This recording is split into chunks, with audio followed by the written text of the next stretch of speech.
A medida que continuamos con nuestro estudio de las ideas centrales que conforman lo que llamamos teología reformada, pienso en un evento que tuvo lugar en la historia un par de años antes de que los peregrinos desembarcaran en las costas de Nueva Inglaterra en el Mayflower. Una polémica que se extendió por toda Europa y luego en todo el mundo, que tuvo sus raíces en los Países Bajos. Empezó en una facultad holandesa de teología comprometida con la teología calvinista, cuando algunos de los profesores comenzaron a tener dudas acerca de temas relacionados a la doctrina de la elección y la predestinación y cosas así. Esta controversia teológica estalló y a medida que se extendía por todo el país, molestaba a la iglesia y molestaba a los teólogos de ese tiempo hasta que por fin se convocó a un sínodo. Los asuntos fueron clarificados y algunos fueron rechazados por sus puntos de vista, entre los cuales estaba uno llamado Arminio. Pero el grupo que lideró este movimiento contra la teología ortodoxa reformada fue llamada los remonstrantes. Se les llamó remonstrantes porque estaban en desacuerdo o estaban protestando contra ciertas doctrinas dentro de su propia herencia teológica. Y fueron básicamente 5 doctrinas las que formaron el núcleo de la controversia. Y lo que ocurrió como resultado de este debate fue que estos 5 temas teológicos centrales llegaron a ser conocidos en las generaciones posteriores como los famosos 5 puntos del calvinismo. Y hoy se conocen a través del muy popular acróstico en inglés TULIP, T-U-L-I-P, lo cual es una forma inteligente de resumir los 5 artículos que estaban en disputa. Y mencioné ese evento histórico por esta razón. Como hemos dicho desde el principio, sería un grave error entender la esencia de la teología reformada simplemente a la luz de estas 5 doctrinas, porque la fe reformada implica muchos otros elementos de la confesión teológica y eclesiástica. Pero estos son los 5 puntos controversiales de la teología reformada y son estos lo que se consideran popularmente como distintivos de esta confesión en particular. Así que vamos a tomar un tiempo para explicar los 5 puntos del calvinismo a través de las iniciales de este acróstico. Aquí nos encontramos con estas siglas que usa la primera letra de 5 doctrinas diferentes. La primera es depravación total, en inglés es total depravity, de ahí la T. La segunda es elección incondicional, en inglés unconditional election, de ahí la U.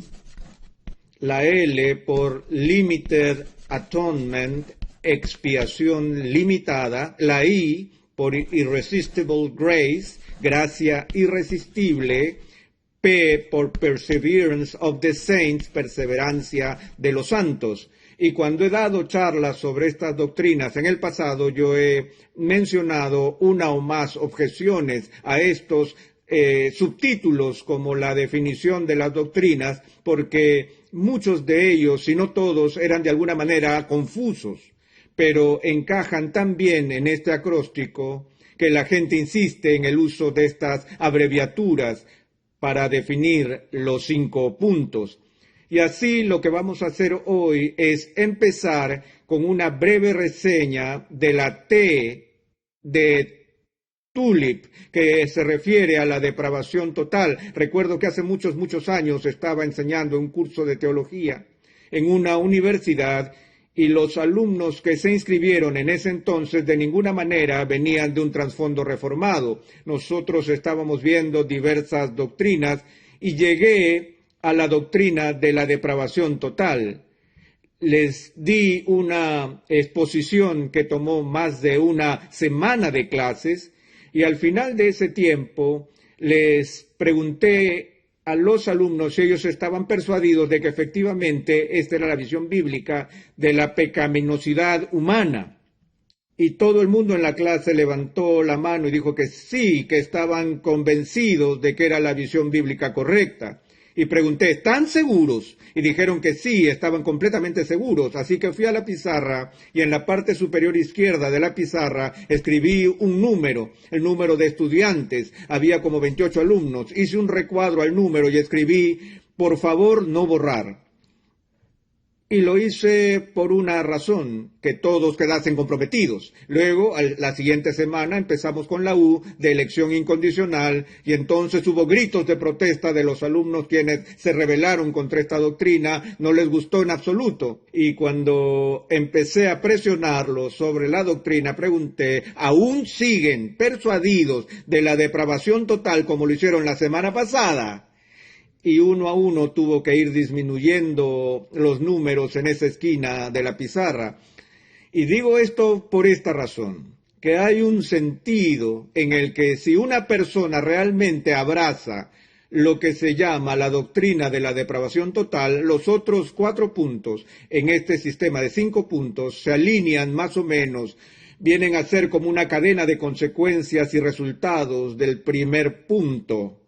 Tomemos un tiempo para ver esto.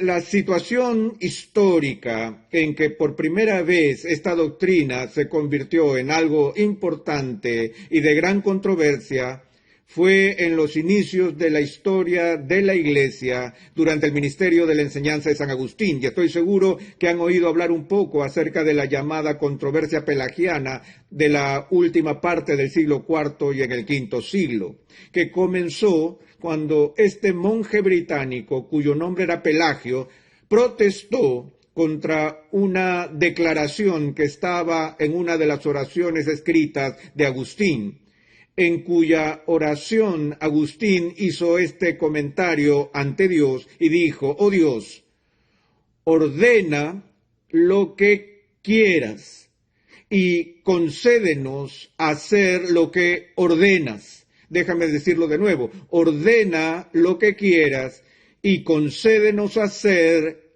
lo que ordenas. Y por supuesto, a Pelagio le dio un infarto por esta oración. Ahora, el motivo de su disgusto no fue la primera parte de la oración en la que Agustín dijo, oh Dios, ordena lo que quieras ordenar. Pelagio, siendo un monje, sin duda, estaba de acuerdo con Agustín de que Dios tiene todo el derecho a ejercer su autoridad sobre las criaturas y ordenar lo que considerara agradable a él.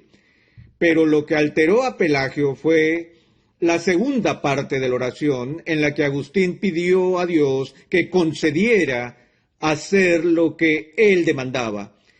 Porque Pelagio dijo que eso hacía suponer que la criatura de alguna manera no es moralmente capaz de hacer la voluntad de Dios. Así que creó una larga controversia que francamente continuó hasta este día. Y seguimos teniendo discusiones sobre pelagianismo o semipelagianismo, agustinismo y así sucesivamente. De hecho, he llegado a escribir un libro acerca de todo el desarrollo histórico de esta controversia, desde Pelagio hasta la semana pasada. Por eso, más adelante trataremos eso con mucho más detalle. Me gustaría tener una clase aparte solo para esa materia, pero a modo de introducción y de vista panorámica, este tema tiene que ver con la pregunta del pecado original. Y la doctrina de la depravación total refleja el punto de vista reformado del pecado original. Ahora, este término pecado original es a menudo malentendido en sectores populares. Algunos simplemente asumen que el término pecado original debe referirse al primer pecado, el original, el que todos hemos copiado en 1000 maneras distintas en nuestras propias vidas, que es el primer pecado de Adán y Eva. Pero ese no es lo que se conoce históricamente en la Iglesia por doctrina del pecado original. Más bien, la doctrina del pecado original define las consecuencias para la raza humana de aquel primer pecado. Y casi todas las iglesias que históricamente han tenido un credo, una confesión, han acordado que algo muy grave le pasó a la raza humana como consecuencia del primer pecado, que el primer pecado produjo pecado original, es decir, como resultado del pecado de Adán y Eva, toda la raza humana cayó. Y por eso nuestra naturaleza como seres humanos desde la caída es una naturaleza que ha sido influenciada por el poder del mal. Como David declaró en el Antiguo Testamento: oh Dios, he aquí en maldad he sido formado y en pecado me concibió mi madre.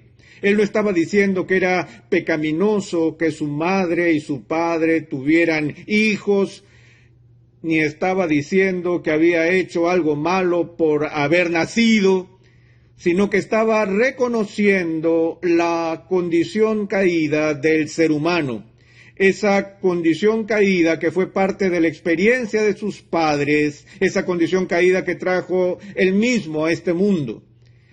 Así que el pecado original tiene que ver con la naturaleza caída de la humanidad. La idea es que no somos pecadores porque pecamos, sino que pecamos porque somos pecadores. Somos por naturaleza pecadores. Todos hemos escuchado el axioma: no hay nadie perfecto. Podríamos mejorar un poco eso al decir no solo que nadie es perfecto, sino que nadie siquiera está cerca de la perfección. Y así, la doctrina de la depravación total describe y define un punto particular del pecado original que tiene sus raíces en las enseñanzas de San Agustín. Y recuerden que Agustín fue el santo patrono del monasterio donde Martín Lutero fue formado en la fe y donde enseñó en Wittenberg. Él fue un monje agustino, y Agustín también fue el mentor más venerado de Juan Calvino, de modo que el pensamiento de Agustín tuvo una enorme influencia en la formación de la doctrina de la Reforma Protestante.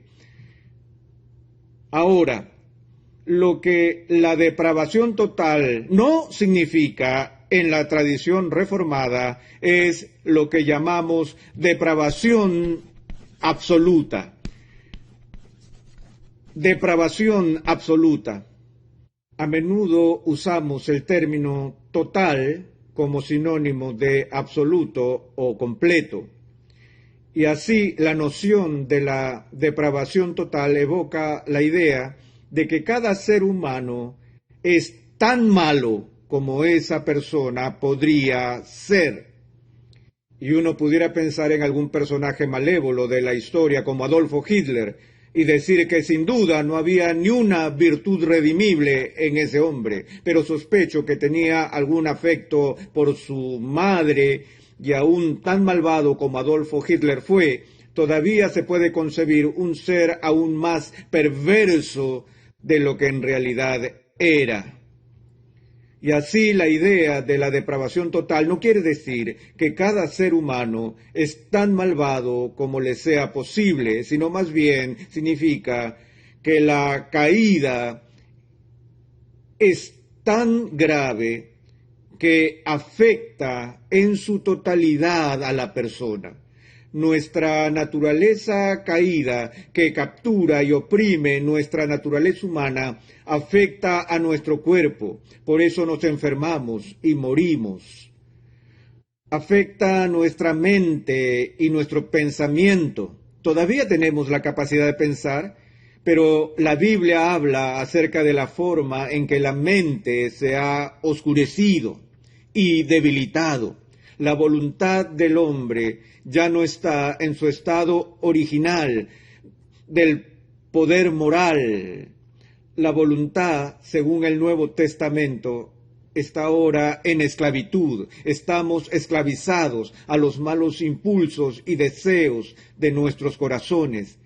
Y así la mente, la voluntad, el espíritu, la persona completa ha sido infectada por el poder del pecado. Una vez más, si eso es lo más lejos que llegamos con la definición de depravación total, la mayoría de las comuniones cristianas dirían sí y amén a esto. Es decir, la mayoría estaría de acuerdo en que estamos caídos y que la caída es una cosa seria y que la naturaleza humana que traemos a este mundo ha sido tan influenciada por el pecado que toca cada parte de nuestra naturaleza. De nuevo, la mayoría de los credos católicos o universales de la cristiandad afirmarían todo eso. Entonces el debate se torna en un asunto de grado. ¿Hasta dónde hemos caído? ¿Cuál es el grado de esta corrupción humana? Ahora, me gusta sustituir el término depravación total con mi designación favorita, que es la corrupción radical. Es un concepto que mis amigos encuentran muy fácil de recordar como su acróstico personal. Corrupción radical son mis iniciales al revés, pero en español, CR. Ellos se complacen por la facilidad con la que esto ayuda a su memoria, ya que tienen un modelo vivo delante de ellos de la corrupción radical. Recuerdo a un profesor de gimnasia que yo tenía en 7º grado, cuando pasó lista el primer día y me llamó por mi nombre, RC, como me llamaban en la escuela primaria, y dijo, oh, Rudo Cabezón. Así que en ese instante tuve un nuevo apodo que probablemente no debería haber mencionado, ya que lo podría escuchar de nuevo en estos días. Pero la razón por la que usamos este término, a pesar de que no encaja con nuestra palabra tulip, sino que sería rulip, y nadie va a recordar eso, pero la razón por la que prefiero esto es por el término radical. De nuevo, hay otra de esas palabras que solemos utilizar de varias maneras en nuestra cultura, en particular en el ámbito político, en el que decimos a alguien que está en la izquierda radical o en la derecha radical o así sucesivamente, pero la palabra radical, irónicamente, tiene sus raíces en la palabra latina para raíz, que es la palabra rodex, y se puede traducir raíz o núcleo. Y la idea del término radical es algo que impregna la esencia de una cosa. No es algo que es tangencial o superficial, es decir, que yace en la superficie, sino que penetra en el núcleo del objeto. En una encuesta reciente realizada a evangélicos practicantes, la abrumadora mayoría de personas que respondieron a preguntas particulares en esta encuesta indicaron que estaban de acuerdo con la afirmación de que el hombre es básicamente bueno. Ahora, por lo general, esa frase básicamente bueno significa que la base o la esencia de la humanidad o el núcleo de una persona es bueno. Y aunque reconocemos que uno no es perfecto, que todos somos pecadores y que todos estamos dañados y manchados por diversas imperfecciones, el problema con el pecado, en la idea de que el ser humano es básicamente bueno, es que el pecado entonces es visto como accidental o periférico a la naturaleza humana. Y esto, por supuesto, era parte de la visión optimista de la humanidad que es esencial al humanismo histórico. El humanista reconoce que hay problemas, pero en el fondo lo que necesitamos es más educación, más ayuda del gobierno y así vamos a estar mejor y mejor y vamos a borrar esas manchas en la superficie que producen la delincuencia y otras formas de maldad. Y me pareció que cuando me enteré de esa encuesta que tal vez lo que está pasando es que esos que están profesando ser evangélicos están tomando ejemplo de la naturaleza básica de la humanidad caída, más de la cultura que del punto de vista bíblico. La enseñanza reformada dice que la caída se extiende, penetra a la médula. La palabra que se utiliza para el núcleo realmente es una traducción de la palabra latina core, que significa ¿qué? Corazón. Esa es la idea, que nuestro pecado es algo que viene de nuestros corazones. Y en términos bíblicos eso significa desde el núcleo o centro de nuestra existencia. Así es que lo que se requiere para que seamos hechos conforme a la imagen de Cristo no es simplemente algunos pequeños ajustes o cambios de comportamiento, sino nada menos que la renovación desde el interior, nada menos que la regeneración, ser hechos de nuevo, siendo vivificados por el poder del Espíritu. Y así vemos que la única manera en que una persona puede escapar a esa situación radical es cuando el Espíritu Santo cambia el núcleo, cambia el corazón. Y aún ese cambio no vence al instante el pecado. La completa eliminación del pecado aguarda nuestra glorificación en el cielo. Veremos algunos aspectos más de esta doctrina en nuestra próxima sesión.